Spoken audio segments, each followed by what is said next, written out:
Hello guys, आज हम देखने वाले हैं कि दिष्टकारी किसे कहते हैं। तो सिंपली हम ये कह सकते हैं कि प्रत्यावर्ती धारा को दिष्ट धारा में बदलने वाली युक्ति को दिष्टकारी कहते हैं। यानी कि वो डिवाइस, वो युक्ति जो प्रत्यावर्ती धारा यानी अल्टरनेटिंग करंट को दिष्ट धारा यानी कि डायरेक्ट करंट में कन्वर्ट करती है, उसे हम दिष्टकारी कहते हैं। और जो डिवाइस ये कन्वर्ट करती है, मतलब ये जो प्रोसेस जो होती है कन्वर्जन की, इसे हम दिष्टकरण कहते हैं। यानी कि प्रत्यावर्ती धारा को दिष्ट धारा में बदलने की प्रक्रिया जो होती है उसे दिष्टकरण कहते हैं। ठीक है, तो दिष्टकारी जो होते हैं वो बेसिकली टू टाइप्स के होते हैं। तो पहला होता है इसमें अर्ध तरंग दिष्टकारी। पहला जो होता है वो कौन सा होता है? अर्ध तरंग दिष्टकारी, जिसको हम इंग्लिश में हाफ वेव रेक्टिफायर भी कहते हैं। तो अर्ध तरंग दिष्टकारी क्या होता है? तो देखिए सबसे पहले यहां पर हम लेते हैं एक ट्रांसफॉर्मर। ये ट्रांसफॉर्मर जो हम ले रहे हैं ये इसकी प्राइमरी कॉइल है और ये जो है इसकी सेकेंडरी कॉइल है। ठीक है, ये प्राइमरी कॉइल और ये वाली जो है हमारी ये सेकेंडरी कॉइल है। इसमें ये टर्मिनल है ए और ये टर्मिनल है बी। और यहां पर प्राइमरी कॉइल में हम अल्टरनेटिंग करंट सोर्स को जोड़ देते हैं। यानी कि यहां पर निवेशी प्रत्यावर्ती सिग्नल यहां पर लगाया जाता है। निवेशी प्रत्यावर्ती सिग्नल यानी कि एसी करंट। और ये जो सिग्नल, ये जो हमारा टर्मिनल ए है सेकेंडरी कॉइल का, यहां पर हम एक पीएन संधि डायोड लगाते हैं। ये इसका पी सिरा होता है और ये वाला इसका एन सिरा होता है। और यहां पर इसको हम इस तरीके से मोड़कर इधर लेकर आते हैं और यहां पर हम इसमें लोड लगा देते हैं।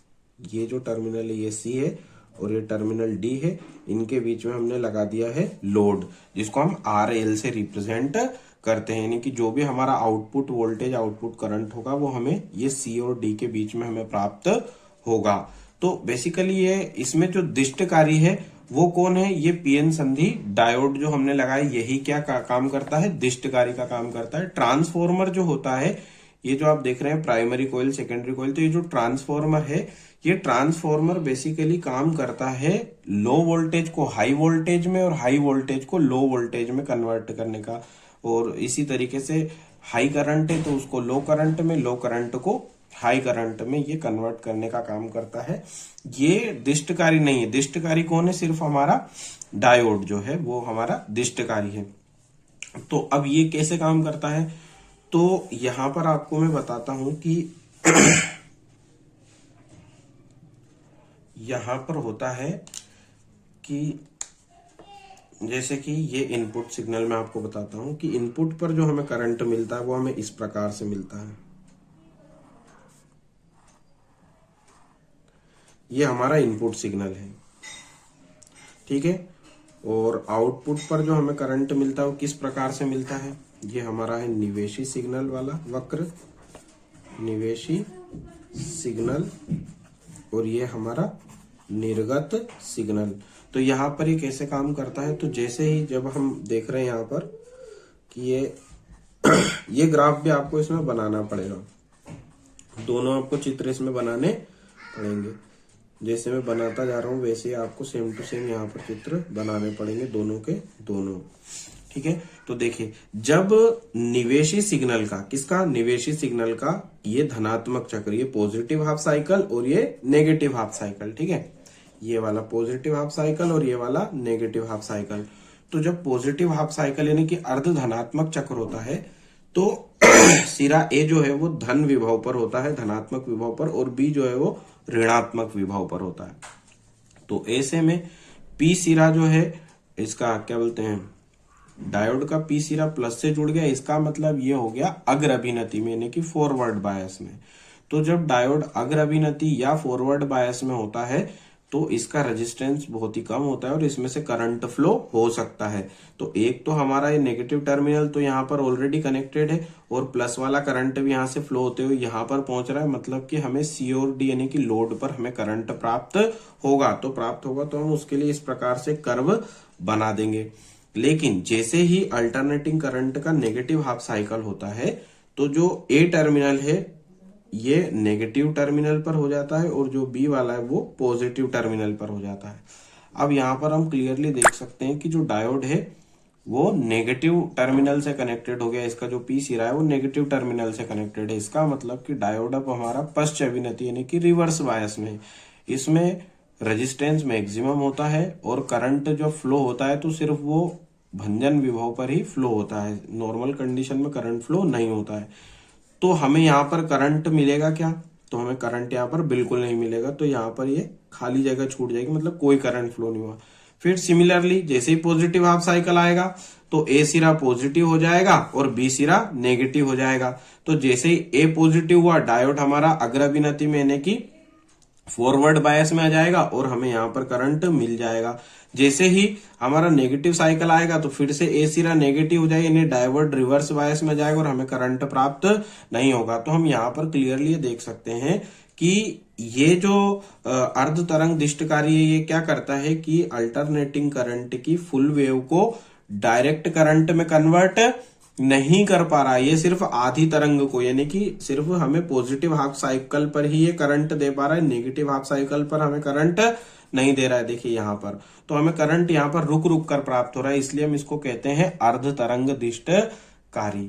तो आप आई होप कि आप अर्ध तरंग दिष्टकारी को अच्छे से समझ गए होंगे और इसमें जो मैंने आपको बताया वही आपको इसमें वर्णन में लिखना है और वही सब जो आपको इसमें दिख रहे हैं उपकरण उन सब के बारे में आप बता देंगे तो वो इसकी रचना हो जाएगी। और जैसे ये मैंने इसकी फंक्शनिंग बताई है आप बता देंगे तो इसकी कार्यविधि हो जाएगी, ठीक है। और ये इसकी परिभाषा है।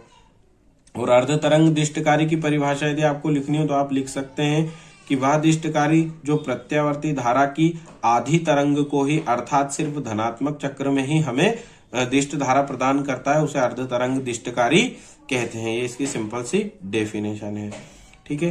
अब हम आगे बढ़ते हैं और पूर्ण तरंग दिष्टकारी को समझने का प्रयास करते हैं।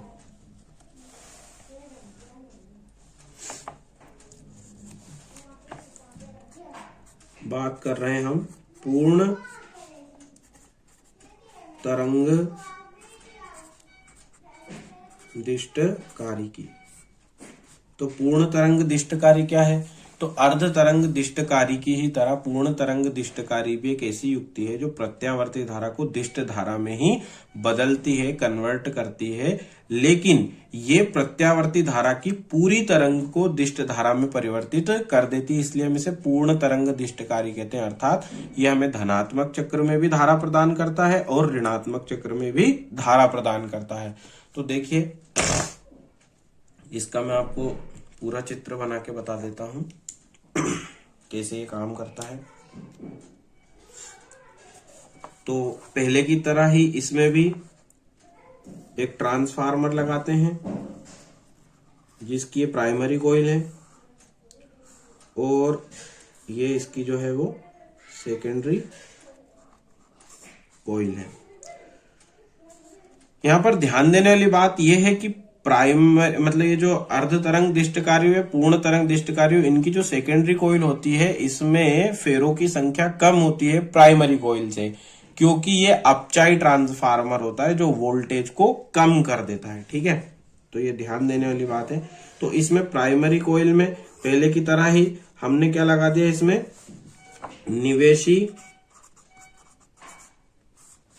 प्रत्यावर्ती वोल्टेज, ये जो भी सिग्नल है हमारा वो कहाँ लगा दिया हमने, प्राइमरी कॉइल में।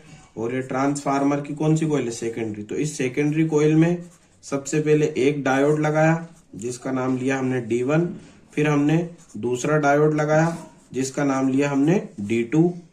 इन दोनों को यहां से आगे आके जोड़ देते हैं, फिर यहाँ पर एक वायर कनेक्ट करते हैं और उसको इधर लेकर आते हैं और दोनों के बीच में क्या लगा देते हैं, लोड लगा देते हैं। लोड का नाम दे दिया हमने CD। ये टर्मिनल हमारा ए, ये टर्मिनल हमारा बी और ये टर्मिनल हमारा क्या हो गया, ई हो गया। ठीक है, तो सिमिलरली पहले की तरह ही इसमें क्या होता है, मैं आपको बता देता हूं कि जो इनके वोल्टेज के जो ग्राफ होते हैं वो किस तरीके से बनाए जाते हैं। तो यहां पर ये हमारा ये एसी करंट जो है उसका ग्राफ है ये, और यहां पर हमें डीसी का ग्राफ प्राप्त होगा।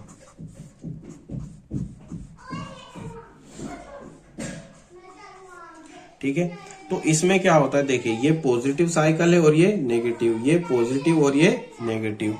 आई होप कि आपको समझ में आ रहा होगा। तो देखिए जैसे ही पॉजिटिव हाफ साइकिल होता है तो जो टर्मिनल ए है वो पॉजिटिव हो जाता है और बी जो होता है वो नेगेटिव हो जाता है। ए कैसा हो जाता है, पॉजिटिव, और बी हो जाता है नेगेटिव। तो यहाँ पर जो हमारा डायोड D1 है वो हमारा होता है फॉरवर्ड बायस यानी कि अग्रभिनति में, और इससे हमें करंट प्राप्त होता है। लेकिन D2 जो होता है माइनस से कनेक्टेड होने के कारण ये पश्चाभिनति यानी रिवर्स बायस में होता है, तो इससे हमें करंट प्राप्त नहीं होता है। तो सिर्फ अकेला डायोड D1 ही हमें करंट देता है, और एक सिरा जो है ये हमारा ई टर्मिनल से पहले से जुड़ा है, और जो ई होता है वो हमेशा जीरो विभव पर होता है, यानी कि इसका जो पोटेंशियल होता है वो कितना होता है, 0। तो इस प्रकार से हमें करंट प्राप्त होता है और हमें यहाँ पर दिष्ट धारा प्राप्त हो जाती है। लेकिन जैसे ही प्रत्यावर्ती धारा का ऋणात्मक चक्र होता है तो जो बी है वो अब हो जाएगा प्लस पर, और जो ए है वो हो जाएगा माइनस पर। तो जैसे ही ए माइनस पर हुआ तो अब D1 जो है पश्चाभिनति में आ गया और ये हमें करंट नहीं देगा। लेकिन D2 प्लस से जुड़ा है इसलिए ये हमें करंट देगा। तो ई तो पहले से यहाँ जुड़ा हुआ है, तो एक तार तो यहाँ पर जुड़ा है, और ये जो करंट है प्लस का होते हुए यहाँ से यहाँ पहुंच रहा है। तो अगेन हमें यहाँ पर CD के बीच में करंट प्राप्त हो जाएगा। तो इसी तरीके से ये अल्टरनेटिंग उसमें साइकिल में एक बार D1 हमें करंट देता है, एक बार D2 करंट देता है। तो दोनों एक एक बार करके हमें करंट देते रहते, तो हमें प्रत्यावर्ती धारा के हर चक्र में, यानी कि धनात्मक चक्र में भी और ऋणात्मक चक्र में भी हमें यहाँ पर करंट या वोल्टेज प्राप्त होता रहता है। इस प्रकार हम कह सकते हैं कि पूर्ण तरंग दिष्टकारी प्रत्यावर्ती धारा की धनात्मक चक्र पर भी और ऋणात्मक चक्र पर भी, दोनों पर हमें यहाँ पर करंट प्रदान कराती है, इसलिए हम इसको पूर्ण तरंग दिष्टकारी कहते हैं। तो आई होप आपको बहुत अच्छे से समझ में आ गया होगा। अगर आपको वीडियो अच्छा लगा हो तो इसको लाइक, शेयर एंड सब्सक्राइब करना ना भूलें, और अपने फ्रेंड्स को सभी को बताएं ताकि उनका भी भला हो सके। कर भला तो हो भला।